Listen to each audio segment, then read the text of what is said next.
We got some big dates coming up this week that can affect not only the crypto markets, but stock markets across the globe.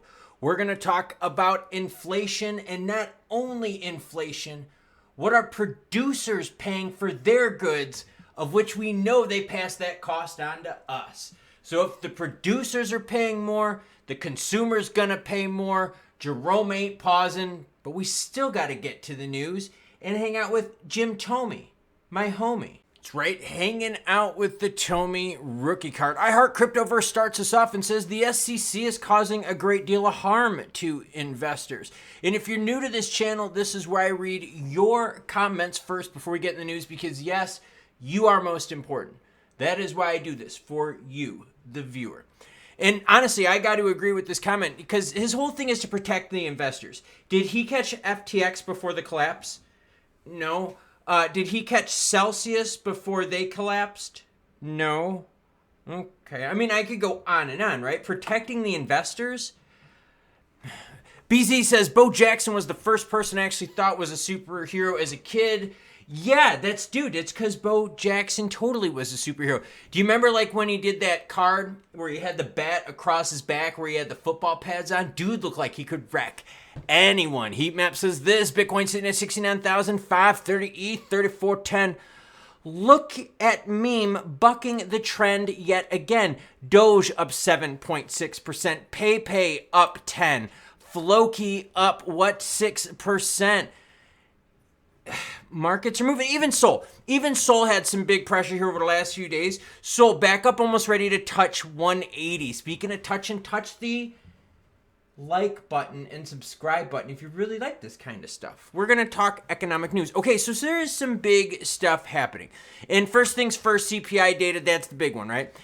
If CPI data is bad, that puts pressure on Jerome Powell and the Fed not raising rates at all this year. And in fact, yes, we talked about it already, raising rates. So everyone is watching this. I mean, there will be all eyes on this. In fact, we're going to have a live stream breaking this information down live as it happens. We deep dive into the data so you can see what it means. It is really good. If you haven't done the live stream, seriously, join one of them. Even just watch. Like, you can hang out in the comments in the chat. If you have done one of these live streams, you know they're so freaking cool. And you learn so much stuff. And the people in the comments in the chat section are just amazing. Lots of great questions. Lots of great answers. I really like it. So we're expecting not the best. Why? Because housing is going to be expensive yet again. And guess what, everyone? Energy prices are going up across the globe. Yay! Middle East tension is kind of going up, and up. And that's driving the prices of oil up, and up. So we've got that to look forward to. Then what do we have? And I get it, okay? I get it. It's going to be a little bit of time away, but I wanted to be fair to our UK viewers out there that the next data release for the UK is going to be the 17th of April. Their CPI data. So for my fans across the pond and viewers across the pond, there you go. Yours is going to be April 17th. You're kind of fighting the same thing we are over here in the States. It's kind of crazy because, to be honest, like, you guys have it way worse over there with energy, but like housing, we're all getting pummeled, man. We are all getting pummeled with housing. So now it's not just CPI data, but you have now the Fed presidents coming out and speaking. Not only do you have that, but on the same day at 2 p.m., the minutes of the Fed's meeting come out. And you're like, well, what is that? That is the meeting that happened in March. And what happens is you get a full release of what the Fed president said, who voted what. Like, it's, you get a full breakdown. It's with this here, when we do this is like the high level stuff, right? We're going to give you the fluffy bunny stuff. Do it at what you may. Then we start seeing how many people voted for, rate increases or dropping rates. You get the data. So you'll actually see how pessimistic or optimistic the Fed is, okay? So that's happening at 2 p.m. Then the next day, jobless claims. And yeah, we're going to look right over that because we're going to look at this PPI data. So if the producers, right? So the first one we do on Wednesday, that's going to be consumer, right? What you and I pay. The next day is going to be the producers. What do the producers pay to make your goods, right? So if the producers are paying more and they're not saving money in their business and being efficient and cost effective, kind of like the United States government and the UK government and the Australian government and the Canadian government, and I could go on and on because the debt bubble across the globe is freaking nuts. But if all of a sudden the producers, and now all of a sudden they've been high for a while, are paying more and more and more, and they're not being efficient, well then guess what? The price goes back onto us, which then does what, everyone? It drives CPI data up for longer. If CPI starts ramping up and we start going from the low 3s to the high 3s and low 4s here in the next several months, dude, forget the Fed lowering rates, forget the Fed pausing, get ready for the Fed to drop a hammer on it. And you're like, oh bro, who gives a shit? This is just in the United States. Well, suck my ass, because you know what? The UK and Eurozone is doing the same damn thing. In fact, nearly every country across the freaking globe is fighting nasty inflation and raising their rates astronomically compared to what they had before. You ever seen what Russia's rates are? Go look it up, comrades.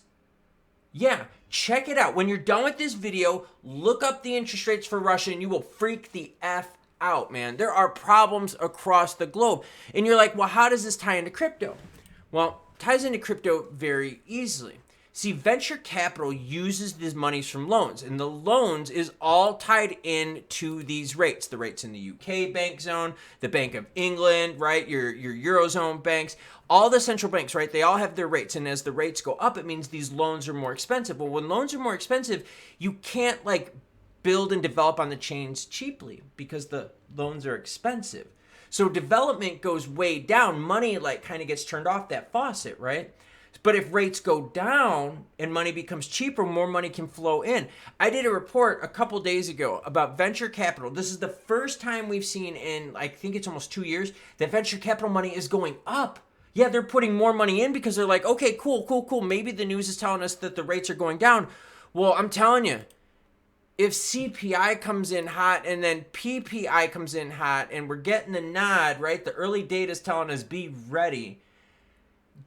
Come on, man. Like, we're just going to get hit again. So then, not only that, you've got the Boston president, the Chicago, and the Atlanta Fed presidents all speaking later that day. It's all going to be about CPI, PPI data, and this is where we just have to be ready and prepared for the market. Let's keep our fingers crossed that we get some really good CPI data, really good PPI data. Let's hope that our friends across the pond in the Eurozone, Australia, and all that your information comes out favorable and that some of this stuff starts breaking, because you can't keep squeezing the consumer and then also have it expensive to develop and expect this to like keep going crazy. We have to be realistic with the information, and it all starts with CPI data going down, relief for all of us.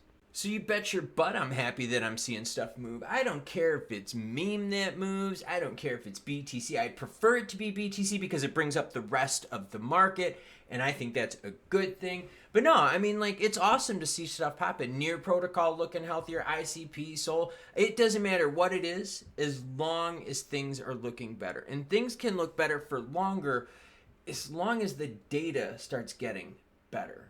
And that's what we want this to continue. This idea of, okay, cool, Fed, don't raise your rates.